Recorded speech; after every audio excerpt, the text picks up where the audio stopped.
చాలామందికి ఈ దేశంలో అసలు వాళ్ళు పుట్టినటువంటి సమయం తెలియని వాళ్ళు ఉంటారు. పాపం వాళ్ళకి తెలియదు. వాళ్ళు జాతకర్మ చేయించుకున్న వాళ్ళు కారు, వాళ్ళకి జాతకాలు తెలియనప్పుడు ఎవరైనా ఇబ్బందులు పడుతున్నారనుకోండి, పెద్దలు ఏం చేస్తారంటే వాళ్ళు పడుతున్న ఇబ్బందిని వింటారు. బహుశः జాతకంలో వీళ్ళకి ఈ దోషం ఉండి ఉంటుందేమో అని అనుమానం ఉంటే ఓసారి శ్రీకాళహస్తి వెళ్ళి దర్శనం చేసుకో అంటారు. శ్రీకాళహస్తి వెళ్ళి దర్శనం చేసుకోని ఎందుకంటారంటే, లోపలికి వెడుతున్నప్పుడే అపసవ్యంగా వెడతాడు. శివానుగ్రహం, శివుడు శాసిస్తాడు. అపసవ్యం నీకు ఇష్టం, వాడు నాకు అపసవ్యంగా వచ్చాడు, అవమానం నాకు, కానీ నేను దాన్ని సత్కారంగా స్వీకరిస్తున్నా, వాడి జోలికి నువ్వు వెళ్ళడానికి వీల్లేదు. ఎందుచేత అంటారేమో, గ్రహములకు స్వాతంత్ర్యము లేదు. చాలామంది తెలియక శనీశ్వరుడు అంటుంటారు. శనీశ్వరుడు అన్న మాట లేదు అసలు. శనైశ్చరుడు, శనైహి చరహ. ఆయన చాలా మెల్లగా కదులుతాడు, మిగిలినటువంటి గ్రహాల్లాగా కదలడు, చాలా మందంగా కదులుతాడు. కాబట్టి మందుడు అని ఒక పేరు ఆయనకి. శనైశ్చర గ్రహం అనాలి తప్ప శనీశ్వర గ్రహం అనకూడదు. ఈశ్వరత్వము లేదు గ్రహములకు. అవి మేమీ ఫలితం ఇచ్చి తీరుతాం అనవు. పరమశక్తివంతమైనటువంటి పరమశివుడు ఎక్కడున్నాడో ఆయన శాసనానికి అవి వశవర్తులవుతాయి. అవి వశవర్తులై ఆయన చెప్పిన మాట వింటాయి. నేను ఒకప్పుడు నా జీవితంలో ప్రత్యక్షంగా చూశా. ఒక చోట ఒక ఆయన ఒక వ్యక్తి యొక్క జాతక చక్రాన్ని చూశాడు. అన్నీ అద్భుతంగా చెప్పాడు. ఏడాది క్రితం మీ భార్య గారి శరీరం విడిచిపెట్టారు, మీ దురదృష్టం అన్నాడు. ఆయన అన్నాడు, నా భార్య శరీరం విడిచిపెట్టలేదన్నాడు. వెంటనే ఆ జ్యోతిష్కుడు అన్నాడు, మీ భార్య గారు శరీరం విడిచిపెట్టినంత ప్రమాదం జరిగిందా అన్నాడు. ఆయన కాసేపు ఆలోచించి జరిగిందన్నాడు. నువ్వు శివభక్తుడివా అని అడిగాడు. అవును, మేము ఇంట్లో శివారాధన చేస్తాం. శివారాధన చేయడం అలవాటుగా చాలా తరాల నుంచి మీ ఇంట్లో ఉన్న కారణం చేత యథార్థమునకు శరీర పతనమైపోవలసిన నీ భార్య శరీరము పడలేదు, అంతవరకు తీసుకెళ్ళి వదిలిపెట్టించేశాడు ఈశ్వరుడు. శివభక్తుడవు కనుక ఆయన అనుగ్రహము చేత గ్రహములు శాసింపబడ్డాయి, నీ భార్య బ్రతికిందన్నాడు. నేను అక్కడే ఉన్నాను. నిజంగా నేను ఆశ్చర్యపోయాను. ఎందుకంటే అతని జీవితంలో ఆ సమయంలో జరిగినదే అతని భార్య వెళ్ళిపోవలసిన స్థితే నాకు తెలుసు. కానీ ఆమె బ్రతికింది. ఆమె బ్రతకడం వెనకాతల ఏ మర్మం ఉన్నదో వచ్చిన జ్యోతిష్కుడు చెప్పాడు. అంటే శివశాసనము అంత గొప్పది. అంతటి శాసకుడైన వాడు అప్రదక్షిణాన్ని అంగీకరించాడు. కానీ ఒక్క శ్రీకాళహస్తిలో మాత్రం అప్రదక్షిణాన్ని అనుగ్రహిస్తాడు. ఈ క్షేత్రమునకు ఇంకొక గొప్ప విశేషం ఉన్నది. నవగ్రహములను కవచముగా కట్టుకుని ఉంటాడు. కవచం ఎవరు కట్టుకుంటారు? యోధుడు కట్టుకుంటాడు. యోధుడి వలన కవచమునకు కీర్తి వస్తుందా, కవచము వలన యోధునకు కీర్తి వస్తుందా? అంటే ఎంత గొప్ప యోధుడు కట్టుకుంటాడు అన్న దాన్ని బట్టి కవచానికి కీర్తి వస్తుంది. నవగ్రహములు ఆయనకి కవచమై ఉంటాయి. అయినప్పుడు ఆయన చేతిలో అవి ఒక ఉపకరణం లాంటివి, ఆయన తీసి పక్కన పెట్టేటటువంటి ఒక ఆభరణ విశేషం లాంటివి అవి. ఆయనకి ఎవడు భక్తితో ఉంటాడో అటువంటి వాడిని గ్రహములు కూడా చెనకలేవు. నమఃశివాభ్యాం అశుభాపహాభ్యాం అని ఆయన అనుగ్రహాన్ని పొందాడనుకోండి, ఆపద వచ్చేస్తోందని మనకి తెలియదు. ఆపద అన్న మాటకు అర్థం ఏమిటంటే, మన బుద్ధి చేత మనము తప్పించుకోలేనిది. మన దగ్గర ఎన్ని ఉపకరణములు ఉండనివ్వండి, వాటితో మనం బయటపడలేనంత పెద్ద ప్రమాదము వచ్చేస్తే దానిని ఆపద అంటారు. ధర్మరాజు గారు కృష్ణుడితో మాట్లాడుతూ భారతంలో అంటాడు, ఆపద గడువం బెట్టను ఓపి శుభంబైనదా అని కొడగొట్ప అంటాడు. ఆపద చాలా ఒక్కొక్కసారి మన బుద్ధితో తప్పించుకోలేము. అసలు అలా ఎందుకు తప్పిందో కూడా మనకు అర్థం కాదు. నాకే తెలిసి ఒక విశేషం చెప్తాను. ఒకప్పుడు ఒక వ్యక్తి మోటార్ సైకిల్ మీద ఎడుతున్నాడు. చీకటిగా ఉంది, అది కొంచెం డొంక ప్రదేశం. ఆయన ఏదో ఆలోచిస్తూ బయలుదేరాడు. అరే లైట్ వేయలేదని గుర్తొచ్చి లైట్ వేశాడు. తీరా లైట్ వేసిన తర్వాత చూశాడు, రోడ్డుకు అడ్డంగా నల్లత్రాసు పడుకునుంది. అక్కడ దాకా వెళ్ళిన తర్వాత ఇంకా ఆయన బుద్ధి పనిచేయలేదు. అకస్మాత్తుగా బ్రేక్ తొక్కాడు, బండి అయిపోయింది. నల్లత్రాసు అటు వెళ్ళిపోకుండా ఇలా వెనక్కి వచ్చింది. వెనక్కి వచ్చి పడగ విప్పింది. మోటార్ సైకిల్ మీద ఉన్నవాడు రెండు కాళ్ళు దాని మీద పెట్టడగా, ఎప్పుడైతే ఆగిందో ఎడంకాలు కింద పెట్టాడు. ఎడంకాలు కింద పెట్టి బండి ఆపాడు. వెనక్కే వచ్చినటువంటి నల్ల త్రాచు పడగ విప్పింది. ఇంకా మోటార్ సైకిల్ ఇంజిన్ పనిచేస్తోంది కాబట్టి శబ్దం వస్తోంది. అది ఇలా ఒకసారి చూసింది, ఇలా ఒకసారి చూసింది. పాదం సిద్ధంగా ఉంది, కొట్టచ్చు. కొట్టకుండా ఎందుకో వెనక్కి తీసేసి పక్కకి వెళ్ళిపోయింది. దానికి ఏం కారణం చెప్పాలి? అది కొట్టడానికి కొట్టకపోవడానికి మధ్యలో ఎవరున్నారు? అప్పుడు ఆ వ్యక్తి చదువుకున్నటువంటి విద్యార్హతలు తీసుకురాగలడా, లేకపోతే నాకు బ్యాంకులో ఇంత డబ్బు ఉందని తీసుకొచ్చి చూపిస్తాడా, నాకు ఇంత పరివారం ఉందని చూపిస్తాడా, నాకు ఇంత సరస్వతీ కటాక్షం ఉందని చూపిస్తాడా? ఏది కాపాడుతుంది? అది ఆపద అంటారు. ఆ సమయంలో పామా నువ్వు ఆయనను చెనకవద్దు, తప్పుకో, వెళ్ళిపో వెనక్కి అని శాసించగలిగిన వాడు ఒకడున్నాడు. వాడు నీ మాంసచక్షువుకు కనపడవచ్చు, కనపడకపోవచ్చు. అటువంటి వాడెవరున్నాడో వాడు మాత్రమే ఆపద తీసేస్తాడు. ఆపద చెప్పకుండా ఎలా తీస్తాడో శుభం ఇచ్చేటప్పుడు చెప్పకుండా అలా ఇస్తాడు. నీ మీద నేను ప్రీతి చెందానోయ్, రేపు నీకో శుభవార్త చెప్తున్నాను అనేం చెప్పడం, చెప్పకుండా శుభాలు ఇస్తాడు. అలా శుభాలు ఇవ్వడం తప్ప అశుభం చెయ్యడం చేత కాని వాడెవరో ఆయన్ని శివ అని పిలుస్తాడు. అటువంటి శివుడు అశుతోషుడైన క్షేత్రం శ్రీకాళహస్తి. అందుకే ఈ క్షేత్రం దగ్గరికి వచ్చేటప్పటికి ఒక విశేషం ఉంటుంది. మీరు ఏం చేశారన్న దానితో సంబంధం ఉండదు. కేవలముగా క్షేత్ర ప్రవేశం చేసి ఒక నమస్కారం చేస్తే చాలు. శ్రీకాళహస్తి క్షేత్రం గురించి పెద్దలు ఏం చెప్తారంటే, ఈ క్షేత్రంలోకి వచ్చి నివాసం ఉంటే చాలు. రోజు వచ్చి కాళహస్తీశ్వరలింగాన్ని మీరు దర్శనం చేశారా, జ్ఞానప్రసూనమ్మను చూశారా అన్నదాంతో సంబంధం ఉండదు. ఈ క్షేత్రంలో నివాసం చేసి ప్రాణం వదిలిపెట్టేశాడు అనుకోండి, వాడు మోక్షమునే పొందుతాడు. ఎందుకంటే వాడు కైలాసమాసం చేసిన వాడితో సమానం. అందుకని వాడిని ఇంకొకళ్ళు ముట్టుకోవడానికి వీల్లేదు. శ్రీకాళహస్తి ప్రవేశమునకు ఒక్కదానికే సాక్షాత్ కైలాస ప్రవేశము కిందే శాస్త్రం తీసుకుంటుంది. అంత గొప్ప క్షేత్రం. ఇటువంటి క్షేత్రంలో నది అంత గొప్పదై ఉండడం, విఘ్నేశ్వరుడు సర్వోత్కృష్టమైనటువంటి స్థితిని పొంది ఉండడం ఒక అద్భుతమైనటువంటి విశేషం. సాధారణంగా క్షేత్రానికి ఒక నది ఉంటుంది, ఒక పుష్కరిణి ఉంటుంది. అన్ని వేళలా నది చాలా చాలా గొప్పది, ఈ నది కన్నా ఆ నది అంత గొప్పది అని చెప్పడం సాధ్యం కాకపోవచ్చు. నదిగా ఎప్పుడూ గొప్పదే, ఏ నది కూడా తక్కువ కాదు, అన్ని నదులు గొప్పవే.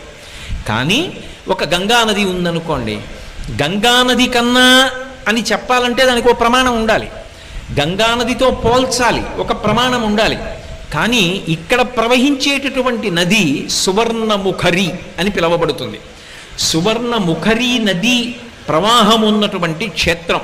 ఎందుచేత అంటే యథార్థమునకు శ్రీకాళహస్తిలో నది లేదు. ఒకప్పుడు అగస్త్య మహర్షి ఈ ప్రాంతానికి వచ్చి శంకరుణ్ణి పూజ చేసి ఆయన ఇక్కడే తపోవనాన్ని ఏర్పాటు చేసుకుని తపస్సు చేశారు. అగస్త్యుడు మహాశివభక్తుడు. ఆయన పాద స్పర్శ పొందినటువంటి ప్రదేశం ఇది. అంత గొప్ప ప్రదేశం కాబట్టి అగస్త్యుడు తపస్సు చేస్తున్నటువంటి సమయంలోనే ఇక్కడికి ఋషులందరూ వచ్చారు. ఆయన ఎక్కడుంటే అక్కడ ఉంటారు ఋషులందరూ. అసలు మీకు ఇంకొక ఆశ్చర్యకరమైన విషయం చెప్పాలి అంటే, లోకంలో అందరూ దేవతల్ని ఆరాధన చేస్తారు. అగస్త్యుడు ఎక్కడైనా ఉంటే దేవతలు తమ స్థానాలు పెట్టుకుంటారు. నేను రోజు వచ్చి ఇక్కడ కూర్చుంటాను అగస్త్యుడిని చూడడానికి, అందుకని ఇది నా స్థానం అని చెప్పి ఏ దిక్కున ఉండవలసిన దేవత ఆ దిక్కున ఆశ్రమంలో కూర్చుంటాడు. ఎందుకు కూర్చుంటాడో తెలుసా? అగస్త్యుడు చూడడానికి కాదు, అగస్త్యుడిని చూడడానికి. కావాలంటే మీరు రామాయణం చదవండి, ఆయన ముద్ర అలా ఉంటుంది.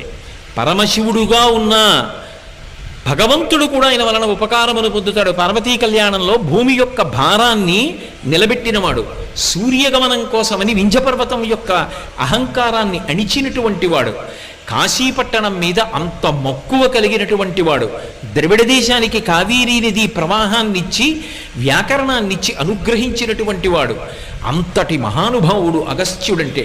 అటువంటి అగస్త్యుడు శ్రీకాళహస్తి మీద వ్యామోహం పొందాడు. ఇక్కడికొచ్చి తపోవనాన్ని నిర్మించుకుని తపస్సు చేశాడు. అప్పుడు ఋషులందరూ అడిగారు, ఇక్కడ ఒక నది లేదు, నది తీసుకురండి అని అడిగారు. ఆయన అన్నాడు, ఒక నది రావాలి అంటే ఒక పర్వతం మించి ప్రవహిస్తుంది. ఎందుకంటే నదులన్నీ పర్వతానికి కూతుళ్ళ లాంటివి, పర్వతాల మించి వస్తాయి. ఏ పర్వతం మించి నేను తీసుకురావాలని అడిగాడు. వాళ్ళు అన్నారు, నీకే తెలియంది మాకు తెలుస్తుందా? మాకు తెలియదన్నారు. మరి ఎవరిని అడగాలి అంటే, అగస్త్యుడు గొప్ప గాణాపత్యుడు. ఆయన మహాద్భుతమైనటువంటి వినాయకోపాసన చేస్తాడు. అసలు ఆయన చేయని ఉపాసన లేదు, అంత గొప్ప ఉపాసకుడు.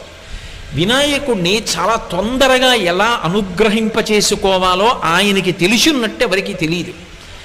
ఆయన ఒక మాట చెప్పాడు, గజాసుర సంహారాన్ని పాతాళలోకంలో గణపతి చేశాడు, అందుకని కపిలవర్ణం పొందాడు, అందుకని కపిలుడు అని పేరు పొందాడు. ఇప్పుడు కపిలుడు అంటే నల్లగా ఎర్రగా రెండు రంగులు కలిసి ఉంటే కపిలవర్ణం అంటారు. చాలామంది కపిలవర్ణం అంటే నల్లావు అంటూ ఉంటారు. నల్లావు కాదు, నలుపు ఎరుపు కలిసి ముద్ద రంగు పొందితే కపిల ఆవు అంటారు, కపిల గోవు అని పిలుస్తారు. ఆయన గజాసురుణ్ణి చంపాడు.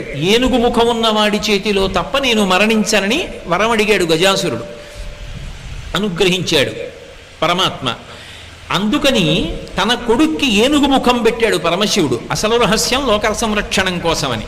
ఇప్పుడు ఏనుగు ముఖమున్నటువంటి విఘ్నేశ్వరుడు ఏనుగు ముఖమున్న రాక్షసుణ్ణి పాతాళంలో సంహరించి ఆ నెత్తురంతా మీద పడితే కపిలవర్ణం పొందాడు. పొంది పరమ సంతోషంతో పాతాళంలోంచి భూమి వివరం చేసుకుని పైకొస్తున్నాడు. ఆయనకి అమ్మ అంటే విశేషమైనటువంటి ప్రీతి. కంచి కామకోటి పీఠాధిపత్యం వహించినటువంటి చంద్రశేఖరేంద్ర సరస్వతి మహాస్వామి వారు ఈ క్షేత్రం గురించి ఒక మాట చెప్తుండేవారు. వినాయకుడితో కలిసి జ్ఞానప్రసూనాంబ ఈ క్షేత్రానికి వచ్చింది అని చెప్తుండేవారు. అటువంటి వినాయకుడు పాతాళంలోంచి పైకొస్తున్నాడు.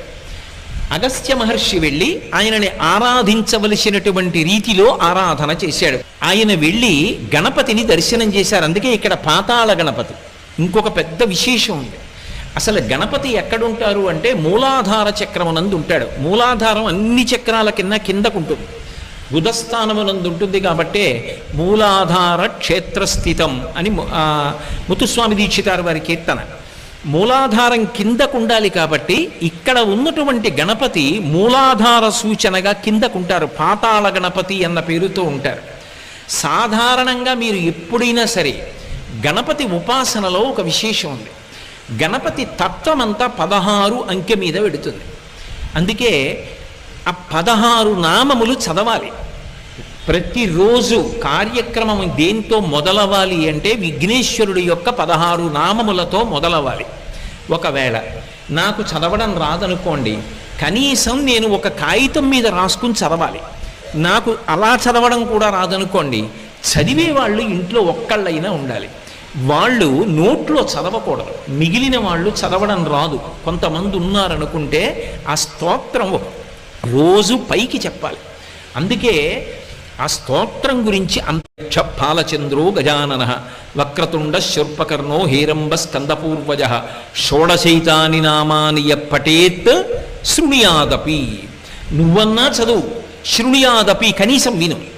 విద్యారంభే వివాహే చ ప్రవేశే నిర్గమే తథా సంగ్రామే సర్వకార్యేషు విఘ్నస్తస్య నజాయతే. దేనికైనా సరే ఇది చదవవలసిందే. ప్రవేశే నిర్గమే తథా అసలు రహస్యం అంతా అక్కడ పెట్టారు. లోపలికి వచ్చినా బయటికి వెళ్ళినా, ఏ లోపలికి వచ్చే బయటికి వెళ్ళడం అసలు అది పెద్ద విశేషం ఆ స్తోత్రంలో. ఈ 16 నామములను మాత్రం నువ్వు చెప్పి తీరాలి. ఒకవేళ నువ్వు చెప్పడం చేత కాకపోతే ఇంట్లో ఎవరైనా పైకి చదివితే విను. వినకుండా కార్యాలు ప్రారంభం చెయ్యవద్దు, ఒక రోజు పని మొదలు పెట్టవద్దు అని పెద్దలు చెప్తూ ఉంటారు. 16 నామముల మీద ఆయన తత్వం నడుస్తుంది. ఒక్క శ్రీకాళహస్తి క్షేత్రానికి మాత్రం ఒక విశేషం ఉంది. ఇక్కడ విఘ్నేశ్వరుడు అగస్త్యుని యొక్క పూజకు సంతసించి ఒక విశేషాన్ని ప్రకటించాడు. 16లో 4వ వంతు ఈ క్షేత్రంలో ప్రవేశించి పాతాళ గణపతి దగ్గరికి వచ్చి చెప్తే చాలు. 4 నామములు పలకాలి. ఇక్కడ గణపతి దగ్గరికి వెళ్ళి అథవా వెళ్ళి అక్కడ నిలబడి చెప్పి బయటికి వస్తుంటే వెనకాతల చాలామంది ఉండిపోతారు కదండి అనుకుంటే మెట్లు దిగక ముందే నిలబడి 4 నామములు చెప్పాలి. ఏమని చెప్పాలి అంటే గజాననారి అంటే ఏనుగు ముఖము కలిగినటువంటి అసురుడు, రాక్షసునికి శత్రువైనటువంటి వాడు. గజానన అంటే ఏనుగు ముఖం ఉన్నవాడు, అరి అంటే శత్రువు. గజాననారి ఏనుగు ముఖము కలిగినటువంటి రాక్షసునకు శత్రువైనటువంటి వాడా. అలాగే అగస్త్యుని చేత స్తోత్రము చెయ్యబడినటువంటి వాడా. కనీసం నామంగా అక్కర్లా, ఇలా చెప్పినా చాలు.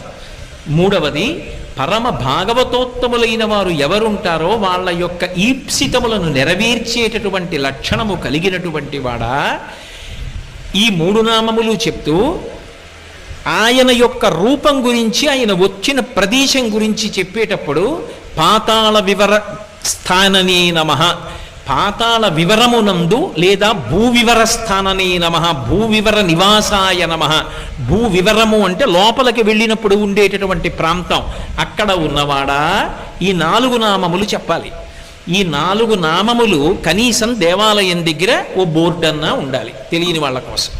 ఉంటే వెళ్ళేటటువంటి వాళ్ళ 4 నామములు చెప్పి మెట్లు దిగి విఘ్నేశ్వరుణ్ణి స్తోత్రం చేస్తారు, ఒక నమస్కారం చేస్తారు.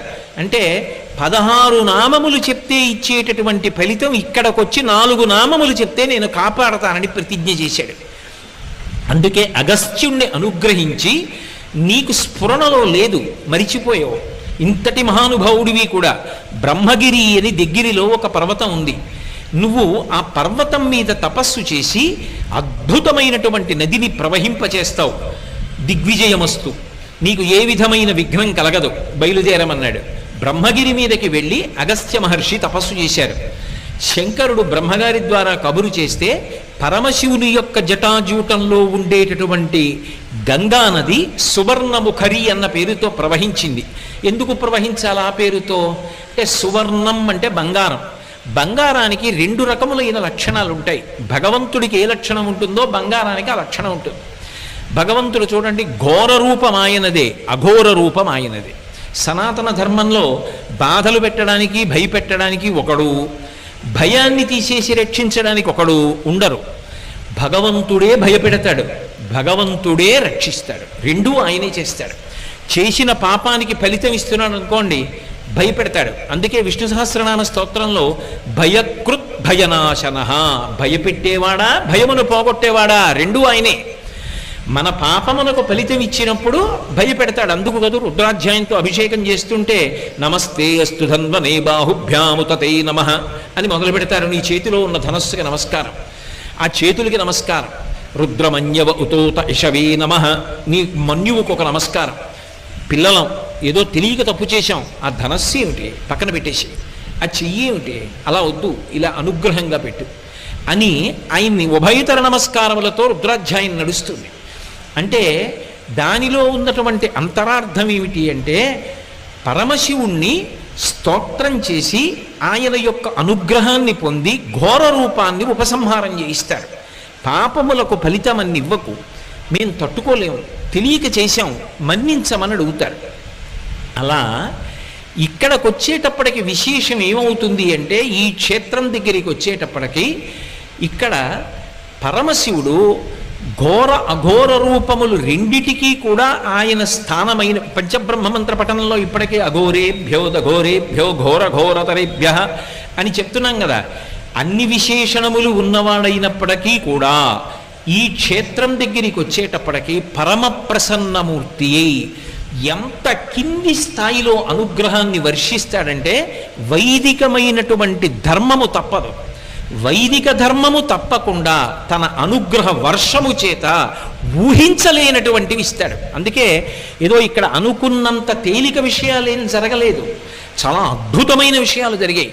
అందుకే శ్రీకాళహస్తిలో ఎప్పుడైనా ఒక విశేషం జరిగితే దేవతలందరూ వస్తారు. నేను మీతో ఒక మాట చెప్పాలి అంటే, ఎక్కడైనా గిరి ప్రదక్షిణం చేశారనుకోండి, గిరి ప్రదక్షిణం చేస్తే దాన్ని గిరి ప్రదక్షిణ క్షేత్రం అని పిలుస్తారు. ఎందుకంటే కొండ స్థూల శివుడు అని గుర్తు, కొండ స్థూల శివుడుగా ఉన్నాడని ప్రమాణం ఉంటేనే గిరి ప్రదక్షిణం, అంతేగాని కొండకి దారి ఉందని చేయకూడదు. ఆ కొండ స్థూల శివుడని ప్రమాణం ఉన్నదా ఎక్కడైనా పురాణంలో? ఈ కొండంతా శివుడే అని చెప్పవచ్చా? చెయ్యొచ్చు. అరుణాచలం స్థూల శివుడు, గిరి ప్రదక్షిణం ఉంది. శ్రీకాళహస్తి స్థూల శివుడు, గిరి ప్రదక్షిణం చెయ్యొచ్చు. కోటప్పకొండ త్రికూటం 3 శిఖరములతో ఉంటుంది, బ్రహ్మశిఖరం, విష్ణు శిఖరం, రుద్రశిఖరం, 3 కాబట్టి ప్రదక్షిణం చెయ్యొచ్చు.